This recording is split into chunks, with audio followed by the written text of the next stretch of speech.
Welcome to You Should Know This. This is my second video in the series about lean manufacturing. I wanted to get this one out of the way real quick while it was still in my head. Lean manufacturing uses a tool called Takt Time. And a lot of people get confused with lean words and lean tools because it's defined wrong for them at one time or another, or they slept through class or something like that. And it makes me look at them like Jackie Gleason here is looking at uh, whoever he's looking at. I can't remember exactly which part of it was. Anyway, it's a great movie, Smokey and a Bandit, 1977, and I'm going to use example from that movie to teach you the difference between cycle time and takt time. It is as easy as watching a movie. So, takt time, T-A-K-T, uh, some German came up with it in the 70s or 80s or something like that. They do widgets per unit of time, but that is not equal to cycle time, which is also widgets per unit of time. A widget is a random product that you're making, so I don't confuse you by saying cheeseburgers and you'll start thinking about cheeseburgers and all that stuff. So I just use just widgets. Widgets. Bam. Done.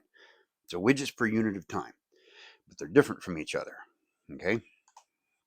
Now, a better definition, takt time is how many need to be done by the deadline. How fast do we need to go?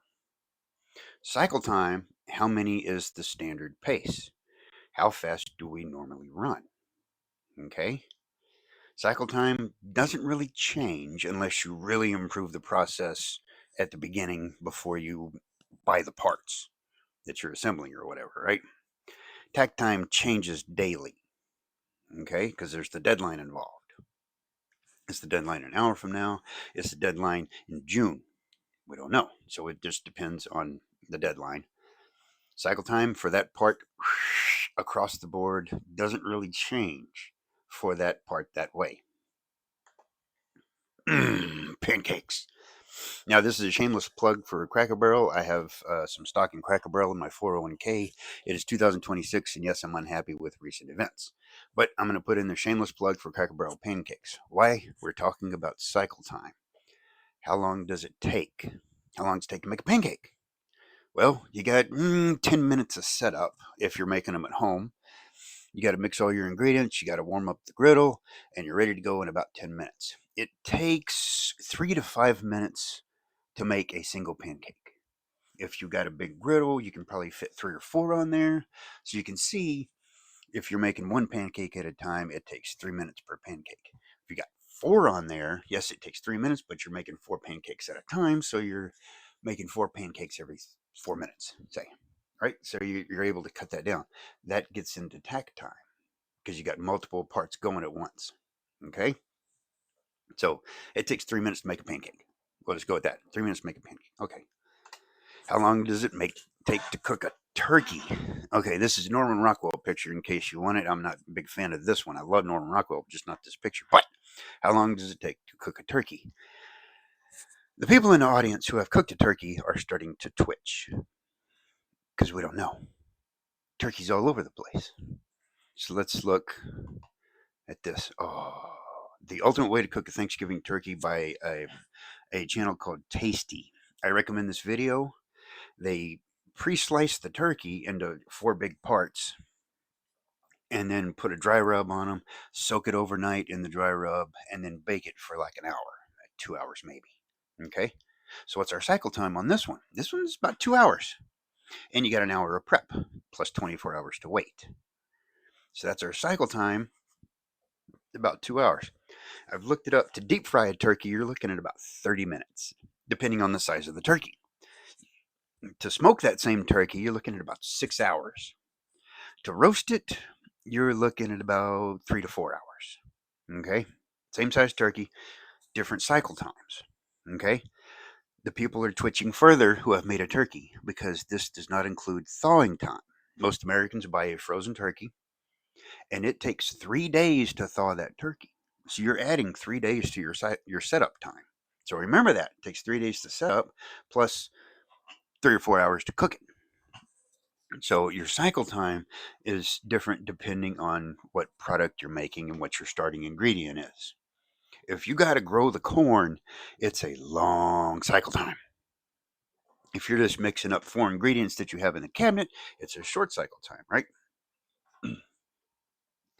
So, cycle time or takt time? Let's get back to Smokey and the Bandit. This is a picture from motoringartist.com, I believe.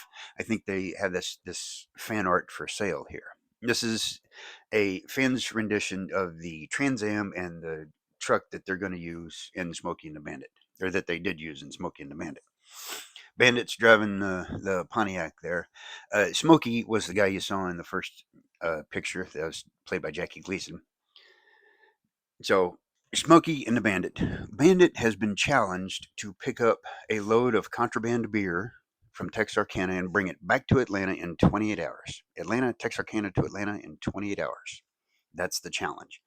And it's for the price of a new rig, which then was $80,000. Today it's like $320,000 in 2026 dollars. So a $300,000 challenge from a rich guy that wants to taste good beer. That's not legal to sell in Atlanta.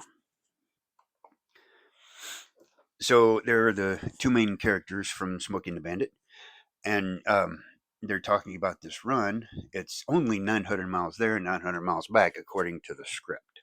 It's slightly different in real life, but I'm not sure how the roads were back then. Some of the freeways we have today didn't exist in 77. So we'll just go with that. 900 plus 900, that's 1,800 miles. Divided by 28 hours, they got to average 64 miles per hour. Okay? 64 and a quarter miles per hour. That doesn't sound horrible. But this was 1977. Atlanta to Texarkana back, 900 each way according to the script. 28 hours, that's 64 and a quarter miles per hour. Time to fuel and load, you're looking at about 3 hours to load the truck, and you got to get gas a couple of times. So you're looking at 70 miles an hour you need. And you're saying, no, that's not so bad. It's only 70 miles an hour. But this is 1977. We had a national maximum speed limit because of the oil embargo. In 1974, they set the speed limit at 55 miles per hour. So you can't do over 55. That's where that Pontiac comes in. That Trans Am is going to drive in front of Cletus doing 70 miles an hour or whatever. Cletus is 2 miles back. The Trans Am catches the Smokey, loses him in the back roads, and then circles back around, and they continue on. Cletus never has to slow down. They don't get caught with contraband beer and go to prison for 5 years. Okay, that's the premise of Smokey and the Bandit by Hal Needham, 1977. Fantastic movie. Okay, so their takt time, 70 miles per hour. That's takt time. Yeah, widgets per unit of time, miles per unit of time, miles per hour. Takt time is 70 miles an hour. The maximum speed limit is 55 miles per hour. See, that's the cycle time. That's the average. That's the normal. That's what you're always going to do is 55 miles per hour in 1977. So that's the difference between takt time and cycle time. So let's look at this in a manufacturing sense. You see I cut it off. We're national speed limit right there. Okay. So we got to order for 400 units by 4 p.m. We'll call it 6 hours from now, right? 400 divided by 6 is 67 units per hour. That's your takt time you need to achieve to fulfill the order by that deadline. Each human can make 15 per hour. That's your cycle time. We have not been able to improve the 15 per hour cycle time. Okay? Well, we got to do 67. We can only do 15 per hour. So how do we fulfill the order in time? So Dirty Mike is scheduled to make the red widgets there. Okay? He's making 15 per hour. He's not going to fill it. We'll bring over some employees from other departments who are working ahead of schedule. We're going to bring over Seatbelt because he's not doing anything. We need No Name because he knows how this product works. Quattro, he needs to learn it. And Aaron 4, he's done it in the past. These are nicknames of people I've worked with. Okay, so Dirty Mike, Seatbelt, No Name, Quattro, and Aaron 4. That's 5 guys. That's 5 guys at 15 units per hour. That makes 75 per hour. We're done by 3:30. We need to get done by 3:30.